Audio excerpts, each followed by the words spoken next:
Hi, my name's Phil. I like talking about politics, and in this video I'd like to revisit the issues of the mess we're making of our post-Brexit border controls as a Brexit supporting Tory MP finds out firsthand how bad the situation is as he steps into the consequences of his precious Brexit on a fact-finding mission. But first, if you'd like to be notified of daily news and politics, please subscribe to the channel and click the bell notification icon. So, some of you may have seen this story already. A local Kent paper reported that a neighbouring MP, with others, decided to go on a fact-finding mission in order to check out the reports of poor facilities for van and lorry drivers on the approach to Brexit borders that he campaigned for. Technically, the fact-finding mission was to check out the lack of parking facilities, but that's not all the lorry drivers are missing. They're also missing adequate toilet facilities. This issue was raised last year, actually the year before, come to that as well, and Johnson simply responded by saying, oh, the private sector will sort it out. That's his answer to everything. Fly and be free from EU regulations. An unfettered free market economy will solve it all. Only it doesn't, does it? Lorry drivers are stuck in queues for many hours. They need to dispose of their waste. So this poor MP, Huw Merriman, went off in his minibus. Now, I don't want to poke fun at this, you know, the event itself. Not too much anyway. Yes, this was an MP who campaigned for this. They enabled it. It's their fault. But it's still not nice. His bus stopped at a lay-by and he stepped out. Didn't look where he was walking, did he? A metaphor for his Brexit, really. He campaigned and voted for an outcome that he didn't bother to research. I couldn't imagine myself stepping off a minibus without looking at where my feet were going. But this MP presumably treats his walking like his politics. He acts on blind faith. So he stepped out, right onto some human excrement. Nasty. I said at the time, it seems that as well as finding out about the lack of parking facilities, he'd also discovered the lack of toilet facilities as well. I also gather from Kieran, who's an international courier whom you may have seen doing a run with Graham Hughes recently, saying that the lay-bys were all of a sudden cleaned the day after from the sight of bags of poo and bottles of orange liquid to being cleared. I'm assuming the orange liquid wasn't Iron Brew or Lucozade, by the way. As James O'Brien pointed out, that's probably because even Brexit hacks would have felt the need to take their cameras along to see where an MP had this unfortunate experience. The last thing the government want is pictures of human waste strewn all along our southern highways in the national media. But the issue will come back up. Merriman isn't just a reasonably local MP. He is chair of the Transport Select Committee. So he needs to know about these things in order to question the Transport Minister, the hapless Grant Shapps. But there are other MPs on the committee as well.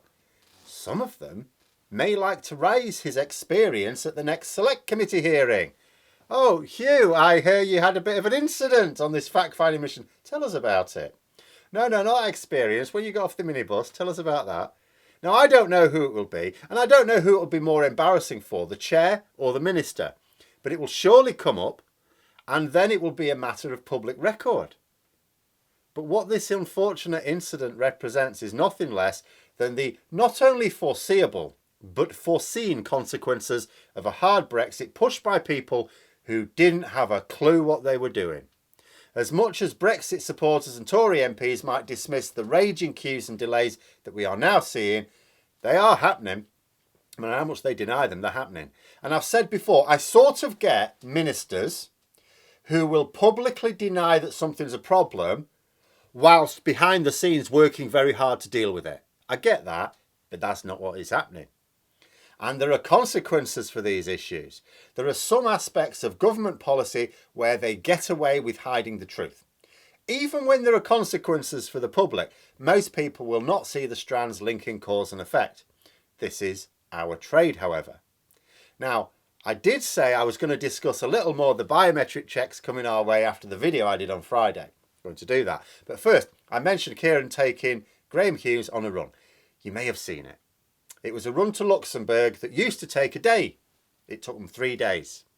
And it wasn't just the queues in both directions either. I was following it a little bit. Many hours for the problematic GVMS system to generate the codes they needed to even bother driving to the port. If you turn a 1-day trip into a 3-day trip, then you will massively reduce the volume of trade possible on a national scale. You will also pay much higher costs for transporting those goods. And these are delays happening right now. They could also be scaled back. Boris Johnson could order that his customs controls be reversed, temporarily at least. He could cite problems with the system, which is absolutely true, and say that they are being suspended while they sort them out. Whether the government will do this is another matter. Certainly they're showing no signs of doing it. And if they don't, February is going to be worse than January. And it's not like February is like the busiest month for trade in the year. Far from it.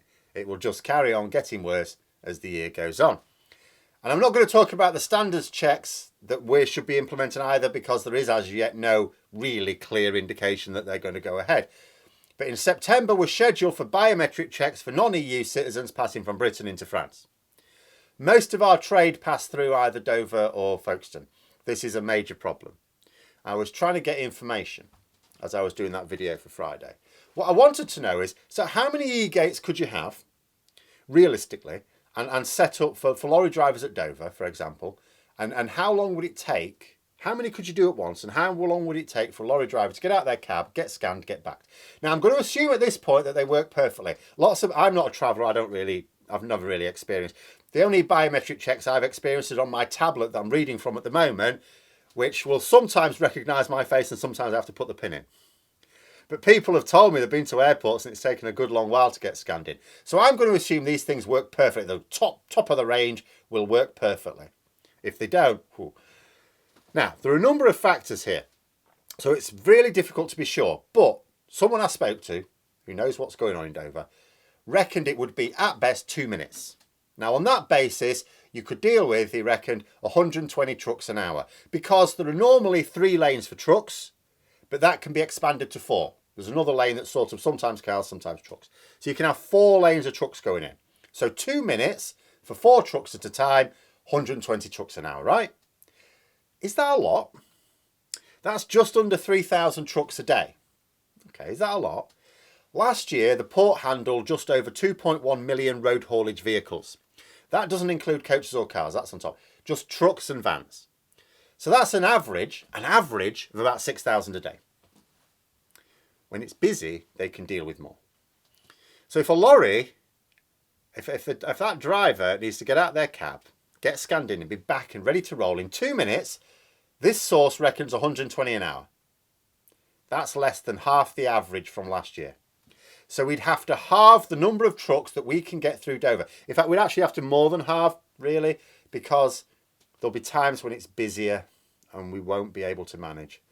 And I'm going to be honest as well, at this notion of 2 minutes, right? I don't know how far away the e-gates would have to be, right? Hopefully not too far away. I'm thinking 2 minutes in my head. You've got to get out your cab. You've got your passport ready, let's say. You've got to get out your cab. You've got to go there. You've got to get scanned in. It happens straight away. Let's say it's a really good system. You've got to get back. Getting drivers out the cabs, over to an e-gate safely, scanned in and back in 2 minutes. With all due respect to lorry drivers, I'm not one to point fingers. With all due respect to lorry drivers, their job does not exactly condition them for Krypton Factor style physical challenges.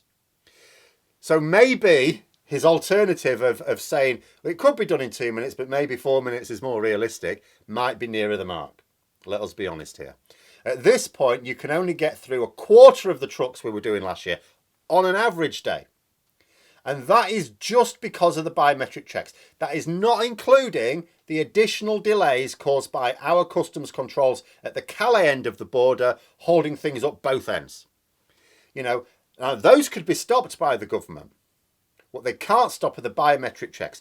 Or the customs and standards checks on the Dover side, because the EU aren't going to stop those, just to save our face. So now consider this next issue. What sort of lorry drivers do we have? Some will have EU passports, some won't. If they have EU passports, they don't need the biometric check, do they? So EU lorry drivers could, I suppose, in theory, bypass this new process and only have to deal with the customs and standards checks. But because the customs controls at both ends and the queues are now ridiculous, there's nowhere to go to the toilet. So EU lorry drivers will be much less inclined to make these runs in future. There seems to be an expectation in the industry that a significant number of EU lorry drivers may in future decide, do you know what, there's plenty of work in the EU, we don't need to come to Britain. So that leaves us more reliant on the already not enough British lorry drivers, about which the government are doing nothing. But they do have to deal with the biometric checks, no way around that. Put simply, if these checks are ready to go in September, at the time when attempts at Christmas trade are ramping up, there will be no way around this. We saw serious shortages of food last year. It was maddening how many people would continue to deny it when you could just walk into your local supermarket and see it. This year it will be much worse. We simply cannot cope with the volume of freight passing through Dover, and if it was reduced by a factor of even 2, never mind 4 or more, and we do not have the capacity to push it out elsewhere. Otherwise it will be happening. Consider Holyhead in Wales, Port in Wales, largely deserted now. Much less passing through there. They're on their arse. In theory, you would say, well, hang on, instead of driving to Dover, why not drive through Wales, hop across to Ireland, into France, and then wherever on the continent you're going? The same checks would apply, of course, at a much smaller port, but it's currently under capacity. Why don't we do that? That is not taking the overflow from Kent more than... that is not taking the overflow from Kent, I should say, must be because it's not commercially viable. Because otherwise, why isn't it happening now? Because the queue's already there. The queue's already there. The lorry drivers can't be arsed with it. Why are they not going somewhere else? Because it's obviously not a realistic alternative trade route. If it were, you know, why aren't we seeing more traffic diverted to these other ports? Simple logic, because they're not viable. Remember that Brexit hasn't been done. 2022 is the year of the second year of Brexit, and we're getting more of it done. But it still won't be all done even at the end of this year. In 2023, there'll be more. And with each phase of Brexit being implemented, things will get worse. And double trouble, because we're also implementing it badly. But those are my thoughts. Let me know yours in the comments below. Hope you found the video interesting. If you did, don't forget to click the like button. If you'd like to support the channel further, please also click the Patreon link for details. And until next time, I'll see you later.